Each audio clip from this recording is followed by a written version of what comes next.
I like a band, I like a band, and I love them, and I don't put any filter on it. And I tell them, love your band. It's become a bit of a, I suppose, a bit of a joke really that I say that.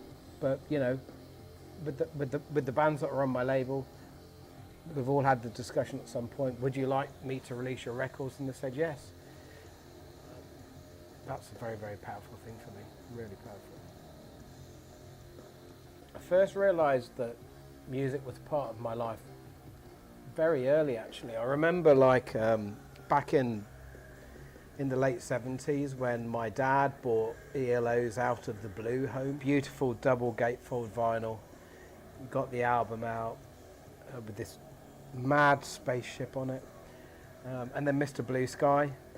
I remember just thinking, oh my God, this is amazing. I suppose the thing that kind of defined who I am now is in the late 80s when I discovered Rush. And then just over the last 20, 30 years, my music taste has just got heavier and heavier and heavier with each passing year. Why did I set up the label? Yeah. Well, one is I'd always wanted to do it.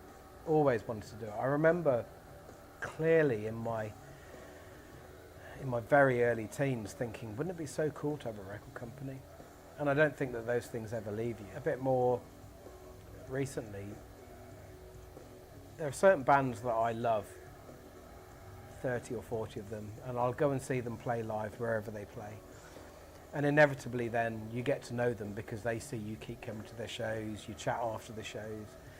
And then at some point, conversation came up about, oh, you know, can I buy your CD?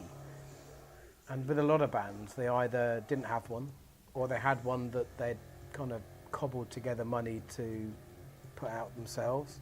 So I kind of hatched this idea a couple of years ago. Well, look, you know, if a band is there with no record out, or one that they've just kind of put out themselves, and they want to get to here, where like a big record label is interested, then maybe I can be the guy that takes them from there to there. And it wasn't an arrogant thing, it was just kind of like a desire to get the bands I love from one level to the next level. Not knowing what I was doing, I've got to be honest, when I set it up I really didn't know what I was doing, but I was lucky to know people that did, people that owned small independent record labels who were able to give me really good advice.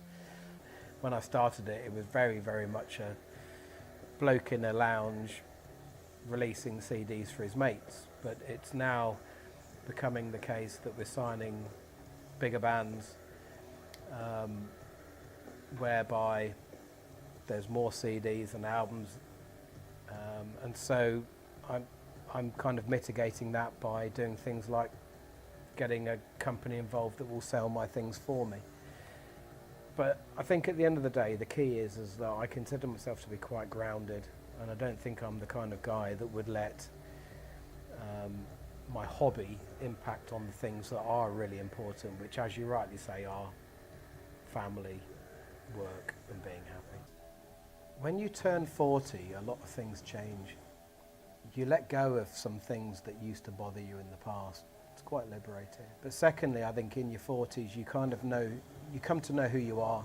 You figure out who you are, what you want, what you like, who you want to be friends with. And it becomes easier to just get rid of the things in your life that aren't positive, that maybe held you back when you were younger. And I find myself at 46 years of old being in a really good place. If I wake up in the morning, I've got a smile on my face, and I go to bed with a smile on my face, which I have to be honest, I do most days, then, you know, that's pretty good. That'll do for now. Come here and tell me about this. Ah, my youngest daughter drew that.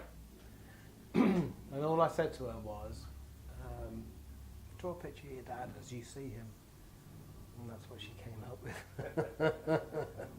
So it ended up on a Christmas card. Last year. She kind of got used to people calling me Satan in public.